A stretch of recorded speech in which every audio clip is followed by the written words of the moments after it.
વર્ષ 2026નો પ્રથમ સૂર્યોદય સાથે જ કચ્છના વિશ્વવિખ્યાત સફેદ રણના પ્રવેશદ્વાર સમા ધોરડો ખાતે એક નવો ઇતિહાસ આલેખાયો છે। જિલ્લા પંચાયતના ઇતિહાસમાં પ્રથમ વખત રણની કાંધીએ સામાન્ય સભાનું ભવ્ય આયોજન કરવામાં આવ્યું હતું। ભાજપ શાસિત કચ્છ જિલ્લા પંચાયતે નવા વર્ષની અનોખી ઉજવણી કરતા છેવાડાના ગામડાના વિકાસને પ્રાધાન્ય આપવાના સંકલ્પ સાથે આ મહત્વપૂર્ણ બેઠક યોજી હતી। પંચાયત પ્રમુખ જનકસિંહ જાડેજાના અધ્યક્ષસ્થાને અને જિલ્લા વિકાસ અધિકારી ઉત્સવ ગૌતમની ઉપસ્થિતિમાં મળેલી આ સભામાં કચ્છના સર્વાંગી વિકાસ માટે અનેક મહત્વના પ્રસ્તાવો પર મહોર મારવામાં આવી હતી। નવા વર્ષના પ્રથમ દિવસે મળેલી આ સભામાં વહીવટી પારદર્શિતા અને વિકાસની ગતિ તેજ બનાવવા પર ભાર મૂકવામાં આવ્યો હતો। સભાની શરૂઆતમાં અગાઉના નિર્ણયોની સમીક્ષા બાદ 15મા નાણાં પંચ હેઠળના વિકાસ કામો અને બચત થયેલી રકમના આયોજનને બહાલી આપવામાં આવી હતી। ખાસ કરીને ગાંધીધામ અને અંજાર જેવા ઔદ્યોગિક વિસ્તારોને અડીને આવેલા ગ્રામ્ય પંથકના પ્રશ્નો તેમજ સ્ટેમ્પ ડ્યુટીની ગ્રાન્ટનો સદુપયોગ અંગે સર્વાનુમતે નિર્ણયો લેવાયા હતા। આ ઉપરાંત આંગણવાડીઓના સુચારુ સંચાલન માટે તેને મહાનગરપાલિકા હસ્તક સોંપવાની પ્રક્રિયા પર પણ વિસ્તૃત ચર્ચા કરી મંજૂરીની મહોર લગાવાઈ હતી। પ્રમુખ જનકસિંહ જાડેજાએ જણાવ્યું હતું કે નવા વર્ષના પ્રથમ દિવસે રણની ધરતી પરથી વિકાસનો જે હુંકાર કરવામાં આવ્યો છે તે અત્યંતના લક્ષ્યને સિદ્ધ કરશે। ધોરડો જેવા સરહદી વિસ્તારમાં સભા યોજવાનો મુખ્ય હેતુ વહીવટીતંત્રની લોકોની નજીક લાવવાનો અને પર્યટન ક્ષેત્રે કચ્છની ઓળખને વધુ મજબૂત કરવાનો છે। આ ઐતિહાસિક ક્ષણે જિલ્લા પંચાયતના સદસ્યો અને અધિકારીઓએ નવા ઉત્સાહ સાથે કચ્છના ખૂણે ખૂણે વિકાસના કામો પહોંચાડવાના સોગંદ લીધા હતા। સફેદ રણની ધરતી આજે માત્ર પ્રવાસન જ નહીં પરંતુ લોકશાહીના મજબૂત ધબકારાની પણ સાક્ષી બની હતી। કચ્છની પવિત્ર ધરા પર સનાતન સંસ્કૃતિની જ્યોત પ્રજ્વલિત રાખનાર અને વાંઢાએ ગુરુગાદી પરંપરાના પ્રણેતા બ્રહ્મલીન ઓધવરામજી મહારાજની 70મી નિર્વાણ તિથિ મહોત્સવની અત્યંત શ્રદ્ધાપૂર્વક અને હર્ષોલ્લાસ સાથે ઉજવણી કરવામાં આવી હતી। ઈશ્વર આશ્રમ વાંઢાએ તીર્થધામ ખાતે યોજાયેલા આ દ્વિદિવસીય મહોત્સવમાં ભક્તિ, શક્તિ અને સેવાના ત્રિવેણી સંગમ સમાન દ્રશ્યો સર્જાયા હતા।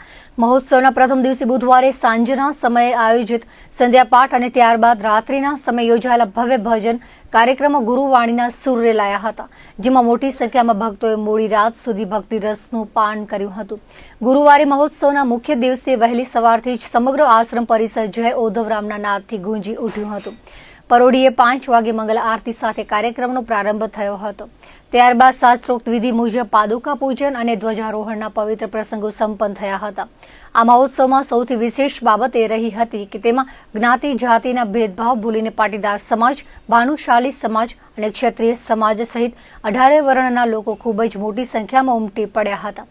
દેશલપર અને વાંઢાય ગામના સમસ્ત ગ્રામજનોએ પણ આ આયોજનમાં સહયોગ આપ્યો હતો, જે ગ્રામીણ એકતા અને ગુરુ પ્રત્યેના અતૂટ પ્રેમનું ઉત્તમ ઉદાહરણ પૂરું પાડતું હતું। બપોરના સમયે યોજાયેલા ભવ્ય મહાપ્રસાદમાં હજારો ભક્તોએ પંગતમાં બેસીને પ્રસાદ ગ્રહણ કર્યો હતો। આ મહોત્સવના સફળ આયોજન પાછળ મહંત મોહનદાસજી મહારાજના માર્ગદર્શન હેઠળ ઈશ્વર આશ્રમ પરિવારના સેવકોએ ભારે જહેમત ઉઠાવી હતી। ઓધવરામજી મહારાજે ચીંધેલા માનવ સેવા અને ધર્મના માર્ગ પર ચાલવાના દ્રઢ નિર્ધાર સાથે ભાવિકોએ ગુરુદેવની પ્રતિમા અને છબી સમક્ષ ભાવવંદના કરી હતી। સામાજિક અને આધ્યાત્મિક જાગૃતિના પ્રતીક સમાન આ મહોત્સવે સમગ્ર વાંઢાય પંથકમાં ભક્તિમય વાતાવરણ ઊભું કર્યું હતું। આજે ઈશ્વર આશ્રમ વાંઢાય મધ્યે ઈશ્વર નગરી મધ્યે ભાવ ભક્તિથી આપણા પરમ પૂજ્ય ભગવાન સમાન ઓધવરામજી મહારાજની 70મી નિર્વાણ તિથિ આજે સમસ્ત જ્ઞાતિ 18 વર્ણ ખંભે ખંભા મેલાવીને ભવ્યતાથી ભવ્ય રીતે ઉજવણી કરીએ છીએ। ગઈકાલે સંધ્યાપાઠથી આરંભ થયેલો પ્રોગ્રામ રાતે આજુબાજુના ગામોમાં વરસાદના ઝાપટા હતા, પણ અહીંયા વાંઢાય મધ્યે રાતના 1:30-2 વાગ્યા સુધી ભજન ચાલુ હતા। અહીંયા આ આંગણાની અંદર ઈશ્વર આશ્રમ પરિસરની અંદર એક પણ છાંટો પડ્યો નહોતો।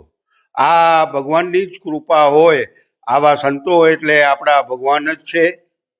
આવા સંતોના દિવ્ય સ્મરણ અને દિવ્ય દર્શનથી જે સમાધિ સ્થળો ઈશ્વર આશ્રમ મધ્યે આવેલી છે એ આજે જાગ્રત છે। આજે જે ઓધવરામજી મહારાજ કહી ગયા કે મને અગ્નિ સંસ્કાર આપશો તો તમારા અવાજે મને આવતા મોડું થશે, પણ મને જો જળ સમાધિ આપશો તો તમે જેવો મને સાજ પાડશો એવો ક્ષણવારમાં આવી ને તમારા દુઃખો દૂર કરીશ। એવું ઓદોરામજી મહારાજ એમના ભક્તોને કહી ગયા હતા એ આજે સાર્થક થયું. આજુબાજુના ગામોમાં આ કમોસમી વરસાદના ઝાપટા હતા, પણ અહીંયા મોડી રાત્રિ સુધી ભજનની રમઝટ ચાલુ હતી, પણ એક પણ છાંટો પડ્યો નહીં. અને જેવા ભજન રાતે 2-2:30 વાગે પૂરા થયા ને એના પછી સવારના 3-3:30 વાગે થોડા ઘણા છાંટા પડ્યા. અને અત્યારે સવારે અહીંયા પાદુકા પૂજનથી લઈ એકદમ આરતી, મહાઆરતીનો કાર્યક્રમ, એના પછી અત્યારે સંતોના જીવનના ભાવ ભજનોની રમઝટ ચાલુ છે બહાર. ને એ રમઝટમાં વાંડાઈ ગામ સમસ્ત, દેસલપર ગામ સમસ્ત અને 18 વરણનો દરબાર, આ એકમાત્ર કચ્છમાં એવો દરબાર છે કે અહીંયા આગળ કોઈ એમ ન કહી શકે કે આ અમારું છે. આ જગ્યાને બધી જ્ઞાતિ એમ કહે કે આપણું છે. આ જગ્યા એક જ માત્ર છે. અહીંયા આવો. અહીંયાના 12 મહિના અને 13 ઉત્સવો જો ઉજવાતા હોય તો આ ઈશ્વર આશ્રમના દ્વારામાં જ ઉજવાય છે. એ એમની જાણ કદાચ આપને વોટ્સએપ દ્વારા પણ થાય તો અમારું ભવિષ્યના પ્રોગ્રામમાં પણ ભાવભર્યું આમંત્રણ છે. આજના દિવસે 70મી નિર્વાણ તિથિ નિમિત્તે હું આપ સૌને એક સંદેશ આપવા માંગુ છું.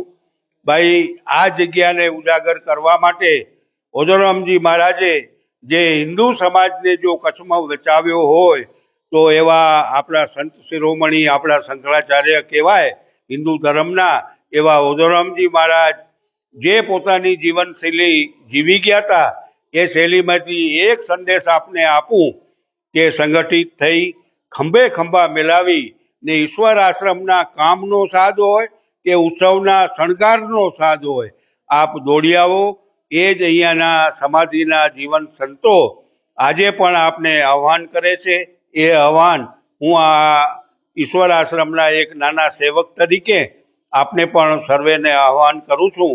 ને આ પ્રોગ્રામમાં આવ્યા ના આવ્યા, વિડીયો દ્વારા આપ માણસો, અમારા યુટ્યુબ દ્વારા માણસો, પણ ભવિષ્યમાં જ્યારે પણ આવા પ્રોગ્રામ ઈશ્વર આશ્રમમાં હોય ત્યારે 18 વરણને અમો આમંત્રણ આપીએ છીએ. આમંત્રણ એટલા માટે કે આ જગ્યાની ટેકરીનો 12 મહિના અને 13 ઉત્સવ છે. હવે ફેબ્રુઆરી મહિનામાં શિવરાત્રિમાં અહીંયા પરમ પૂજ્ય કરસનરામજી મહારાજની નિર્વાણ તિથિ છે. તો એ નિર્વાણ તિથિનું આમંત્રણ કદાચ પહોંચે ન પહોંચે તો સમસ્ત હિન્દુ સમાજને આજથી આ કાર્યક્રમ પૂરો થયો અને નવા કાર્યક્રમનું આપ સર્વે જ્ઞાતિને આજથી આમંત્રણ આપું છું. બસ આજે બધાએ સાથે મળીને જે આ પ્રોગ્રામમાં બધી જ્ઞાતિનો સાથ સહકાર મળ્યો. આજે સવારથી ભાનુ સમાજ, પાટીદાર સમાજ, દરબાર સમાજ અને દેસલપર વાંડાઈની સમસ્ત સમાજો સાથે મળી, યુવક મંડળો સાથે મળી ને આજે પ્રોગ્રામની જે શોભા વધારી એ બદલ હું સમસ્ત 18 વરણ જ્ઞાતિઓનો ખૂબ ખૂબ આભાર માનું. 26મી સાલ એટલે આજે વર્ષનો પહેલો દિવસ અને કચ્છુદય જેવું જેને કહીએ કે નાના માણસનું નાનું પત્રક એટલે કચ્છુદય ને એમના નાના સરખા કાર્યકરો જે ઘેરના સમાચાર મેળવીને આપે એવું આ કચ્છુદય આપણા વચ્ચે આજે જ્યારે આ 26ના વર્ષની પ્રથમ દિવસનો દિવસ છે ત્યારે એ સમસ્ત પરિવારને, કચ્છુદયના પરિવારને, સમસ્ત પરિવારને નવા વર્ષની ખૂબ ખૂબ શુભેચ્છાઓ. અને જનતાના અવાજ બનજો, જનતાનો પ્રશ્ન સરકાર સુધી મૂકવામાં કટિબદ્ધ રહેજો એવી અપેક્ષા સાથે નવા વર્ષની ખૂબ ખૂબ શુભેચ્છાઓ. કચ્છના અબડાસાની રાતા તળાવ સ્થિત ગૌશાળાને દક્ષિણ ભારતની પૂજનીય એવી પુંગનુર નસલની ગૌમાતાનું દાન કચ્છ કડવા પાટીદાર સમાજના દાતા દ્વારા આપવામાં આવ્યું હતું. રાતા તળાવ ખાતે કચ્છી ભાનુશાલી ઓદવરામ સત્સંગ મંડળ સંચાલિત સંત વાલરામજી મહારાજ પાંજરાપોળને કચ્છ કડવા પાટીદાર સમાજના દાતા પરિવાર સ્વર્ગસ્થ શામજી શિવજી છાબૈયા મુખી પરિવાર ગામ કોટડા જડોદર હાલે હૈદરાબાદ બેંગ્લોરના મોભી એવા હંસરાજ શામજી છાબૈયાનું અવસાન થતા તેમના પુત્ર રમેશ છાબૈયા તથા ભાઈઓ હીરાભાઈ અને રવજીભાઈ તથા પરિવારજનો દ્વારા એક નવી શરૂઆત કરી જેમાં સ્વર્ગસ્થના આત્મકલ્યાણ અને કાયમી સ્મૃતિ અર્થે દક્ષિણ ભારતની પુંગનુર નસલમાંથી બનાવેલ નાની પુંગનુર છોટી ગાય, જીવ 4 અને એક નર ગૌવંશ જેના નામો ગંગા, યમુના, સરસ્વતી અને નંદી શંભુ એવા નામ રાખી રાતા તળાવની ગૌશાળાને કાયમી ધોરણે સોંપવામાં આવેલ. રાતા તળાવ ખાતે મોટી સંખ્યામાં લોકોએ હાજર રહી અને ઉમંગભેર ગૌમાતાઓનું સ્વાગત પૂજન કરી સ્વીકારવામાં આવી હતી. કલ્યાણદાસજી મહારાજ, રાતા તળાવના આશાપુરા માતાજી મંદિરના પૂજારી બાવાજી અને ભૂદેવ શ્રી જીતેન્દ્ર જોશી તથા શ્રી કચ્છી ભાનુશાલી દેશ મહાજનના આજીવન પ્રમુખ પ્રવીણચંદ્ર બાબુભાઈ મંગે તથા આગેવાનોના હસ્તે ગૌમાતાનું પૂજન તથા સત્કાર કરવામાં આવ્યું હતું. આ પ્રસંગે માજી ધારાસભ્ય સહિતનાએ સૌને આવકાર આપવા સાથે શાલ ઓઢાડી દાતા પરિવાર અને મહેમાનોનું સન્માન કર્યું હતું. પાટીદાર ગૌદાન ગ્રુપના નરેન્દ્ર પાચાણી ઉપસ્થિત રહ્યા હતા.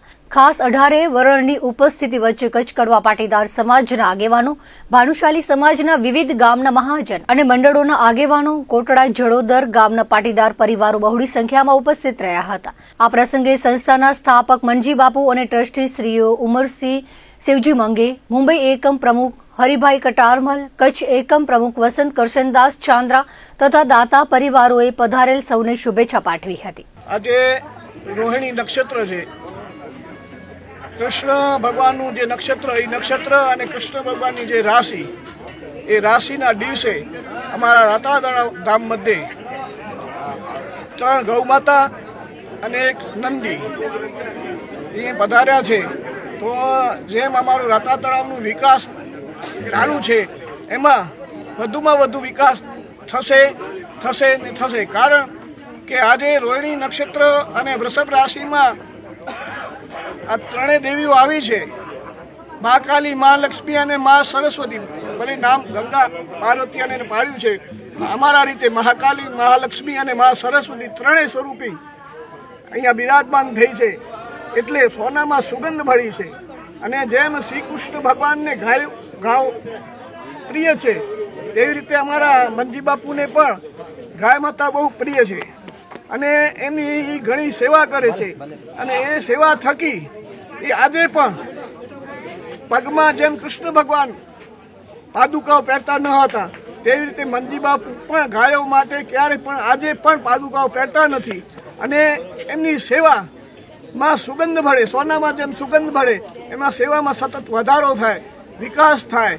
અને આ રાતા તળાવ ધામમાં ઘણું જ વિકાસ થાય અને ઘણા જ કામો સારા થાય, એવી ભાવનાથી હું આશાપુરા માને વિનવું છું અને ગૌમાતાને નમસ્કાર કરું છું.